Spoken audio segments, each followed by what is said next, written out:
प्रदेश में लगभग 2 लाख के तकरीबन जो है वो ग्रेजुएट लोग हैं, 1 लाख के तकरीबन जो है वो पोस्ट ग्रेजुएट है यहाँ पर। और मैं तो आंकड़े देख रहा था, लगभग 1 लाख लोगों ने बीएड करके रखी हुई है, लगभग 60,000 लोगों ने जेबीटी करके रखी हुई है, इतने ही 30-1,000 लोगों ने शास्त्री करके रखी हुई है। हम लोग आउटसोर्स की बात करें, उस पर पॉलिसी बनाएं, ये बहुत अच्छा विषय है। लेकिन जिन लोगों ने आपातकाल था एक तरह का, जब इमरजेंसी टाइप की स्थिति थी कोविड काल में, लगभग ये 9 से 10-11 हजार लोगों को आप लोगों ने निकाला। यह अन्याय है प्रदेश के युवाओं के साथ। आज हम चर्चा कर रहे हैं कि भाई चिट्टे में इतने युवा फंसे या चिट्टे की तरफ इतने लोग गए। जाएंगे लोग, क्यों नहीं जाएंगे? खाली बैठे शैतानी सूझे, कहां जाएंगे ये युवा लोग? डॉक्टर हंसराज।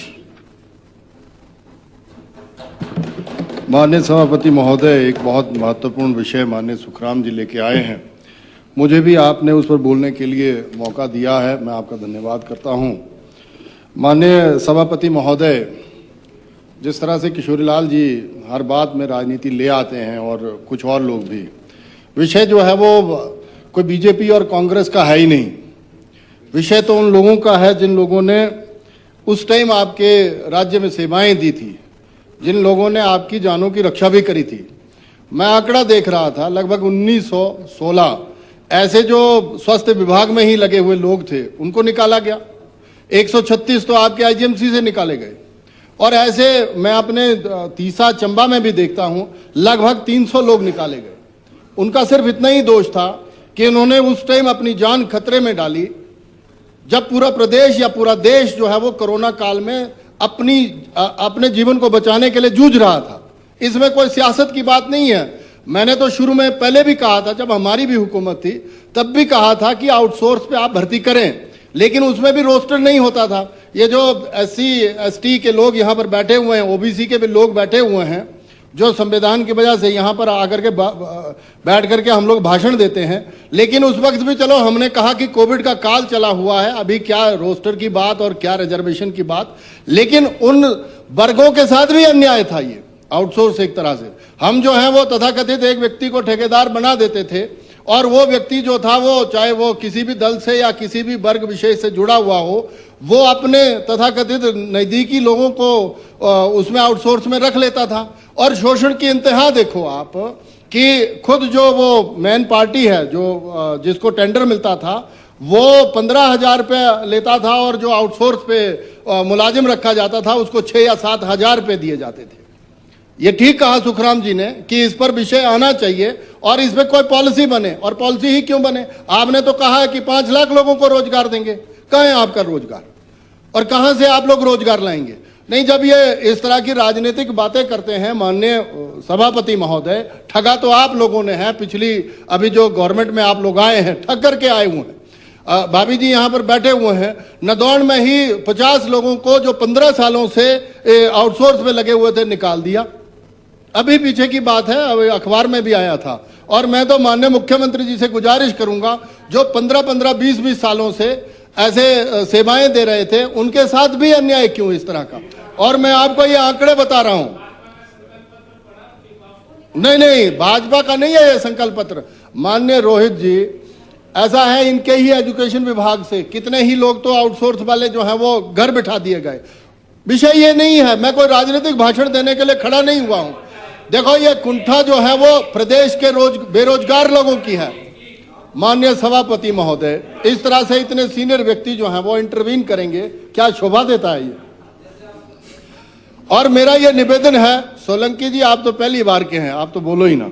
मेरा ये निवेदन है कि प्रदेश में लगभग 2 लाख के तकरीबन जो है वो ग्रेजुएट लोग हैं, 1 लाख के तकरीबन जो है वो पोस्ट ग्रेजुएट है यहाँ पर। और मैं तो आंकड़े देख रहा था, लगभग 1 लाख लोगों ने बीएड करके रखी हुई है, लगभग 60,000 लोगों ने जेबीटी करके रखी हुई है, इतने ही 30-1,000 लोगों ने शास्त्री करके रखी हुई है। हम लोग आउटसोर्स की बात करें, उस पर पॉलिसी बनाएं, ये बहुत अच्छा विषय है। लेकिन जिन लोगों ने आपातकाल था एक तरह का, जब इमरजेंसी टाइप की स्थिति थी कोविड काल में, लगभग ये 9 से 10-11 हजार लोगों को आप लोगों ने निकाला है। यह अन्याय है प्रदेश के युवाओं के साथ। आज हम चर्चा कर रहे हैं कि भाई चिट्टे में इतने युवा फंसे या चिट्टे की तरफ इतने लोग गए। जाएंगे लोग, क्यों नहीं जाएंगे? खाली बैठे शैतानी सूझे, कहां जाएंगे ये युवा लोग? और ह्यूमन ट्रैफिकिंग जो ड्रग तस्करी और इसमें हो रही है, उसमें ऐसे ही पढ़े लिखे लोग जो हैं वो इन्वॉल्व किए जा रहे हैं। आप देखो धर्मशाला हमारा जो एक एजुकेशन के लिहाज से हब बनता जा रहा है, हमारे शिमला में, यहाँ पर चंडीगढ़ में हमारे बच्चे, कितने युवा लोग जो हैं वो कॉम्पिटिटिव एग्जाम्स की तैयारी कर रहे हैं। और पिछले लगभग 2.5 सालों से, जब से आपकी हुकूमत बनी है, हमने कहा आपने बोर्ड रद्द किया, कोई बात नहीं, रद्द कर दो, लेकिन आपने उसका जो है वे आउट क्या निकाला? कितनी भर्तियां की आप लोगों ने? और देखो ये चिंता प्रदेश के युवाओं की इतनी बढ़ गई है कि इन 6 लाख जो लगभग के तकरीबन युवा बेरोजगार हैं, उनके लिए हम लोग क्या करेंगे? और अगर इस तरह से अशांति बनी रही ना, ये जिस तरह से जब वो कल परसों जो है वो सरकार कह रही थी, ये जो झंडों पर भी जो पंजाब के लोग जो है हमारी बसों को तोड़ रहे हैं और जो ये यहाँ पर आकर के गोलियां मार रहे हैं, आपको लग रहा है कि भाई ये सिर्फ बात जो है वो कुल्लू की, मंडी की या बिलासपुर की या इधर उधर की है। ये विषय जो है वो बड़ा सेंसिटिव हो गया है। यहां पर सरकार ने कहा कि भाई वो हमारा बड़ा भाई है, इसलिए ये नरम दिली से आपने भाषण दिया, अगले ही दिन आपकी 5 बसें जो है बंदों ने वहां पर तोड़ दी। ऐसा मिलिटेंट टाइप के 2 लोग जो हैं वो इस देश में बर्दाश्त नहीं है। और अगर आप फ्लेक्सिबल यहां पर बयान देंगे तो वो बयान जो है वो आपके जो है पंजाब तक भी जा रहे हैं।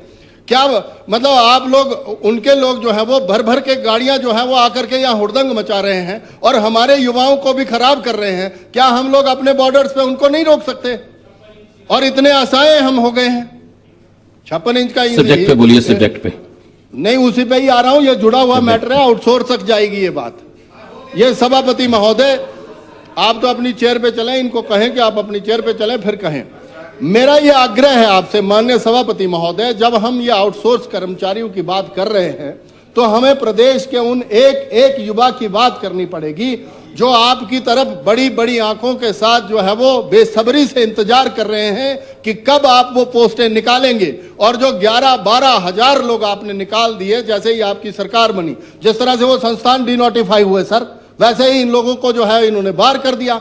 अब कल भी हम चर्चा कर रहे थे, अब जैसे दर्द है मुझे कि मुझे बिजली बोर्ड का खंबा, मतलब ये खंबे नहीं मिलते लाइट पहुंचाने के लिए, या तारें नहीं मिलती, मेरा डिवीजन उड़ा करके ले गए।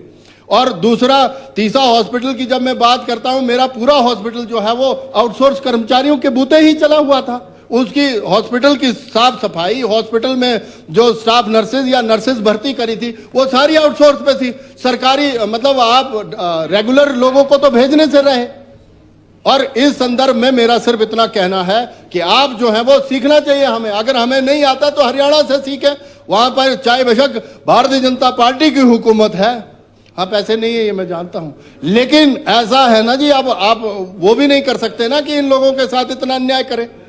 मेरा सिर्फ चिंता इतनी है सर, आउटसोर्स पर आप लोग पॉलिसी बनाएं ना बनाएं ये मैटर नहीं करता है। मैटर ये करता है कि आपने जिन लोगों को कोविड के काल में, जिन लोगों ने हमारी जानें बचाने के लिए, इस प्रदेश के जनमानस की जानें बचाने के लिए अपनी जान जो है वो जोखिम में डाल करके आप लोगों को सुविधाएं प्राप्त करवाई हैं, कम से कम उन पे तो रहम खाओ आप लोग। उन पे भी रहम नहीं खाते आप लोग। और फिर बात करते हैं आप लोग ओपीएस की। ओपीएस में भी आपने झूठ ही बोला है, कर्मचारी खुद पैसा जमा करवाएगा तभी आप लोग पेंशन लगा पाओगे। मैंने जैसे अपने ताऊ का उदाहरण दिया था।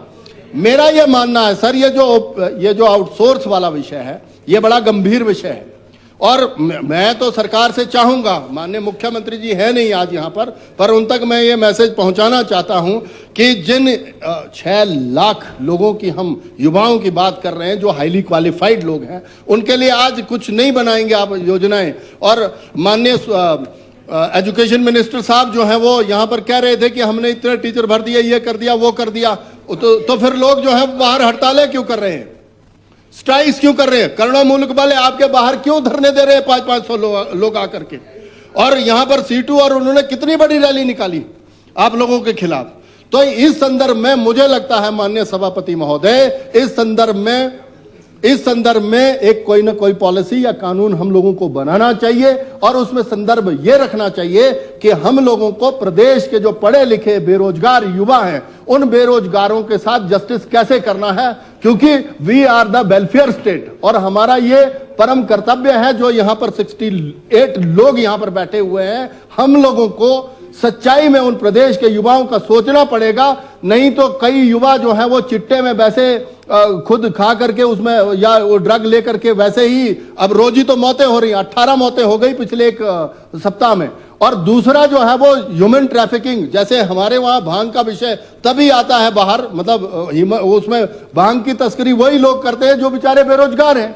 और मैं तो बड़ा हैरान हूं, एक हमारे वहां क्लेल से आउटसोर्स पे लगा था बेचारा मुलाजिम कोरोना के टाइम में, उसको इतना शौक लगा उस बंदे को कि वो आज तक अपने बेड से उठ ही नहीं पाया है। इतना अन्याय इस कल्याणकारी सरकार में हो रहा है। और मेरा यह निवेदन है आपसे कि हम लोग जो है वो इसमें बड़े सारे वे आउट निकाल सकते हैं। अगर आप वे आउट चाहते हैं तो माननीय सत्ती जी ने और माननीय सुखराम जी ने जिस तरह से कहा, हम लोगों को बैठ करके इस संदर्भ में सोचना पड़ेगा। नहीं तो अब आपको पता ही है, हिमाचल तो फिर सच में पढ़ा लिखा है। लेकिन माननीय शिक्षा मंत्री जी बड़े 56 इंच पे जा रहे थे। इनके ही प्राइमरी स्कूलों में 5वीं क्लास के 50% बच्चे आज भी ऐसे हैं जो दूसरी क्लास का टेक्स्ट नहीं पढ़ पाते। ये सच्चाई प्लीज वाइंड अप। असर का सर्वे है। और आपने मुझे माननीय सभापति महोदय समय दिया, मैं आपका बहुत बहुत धन्यवाद करता हूं। जय हिंद। अब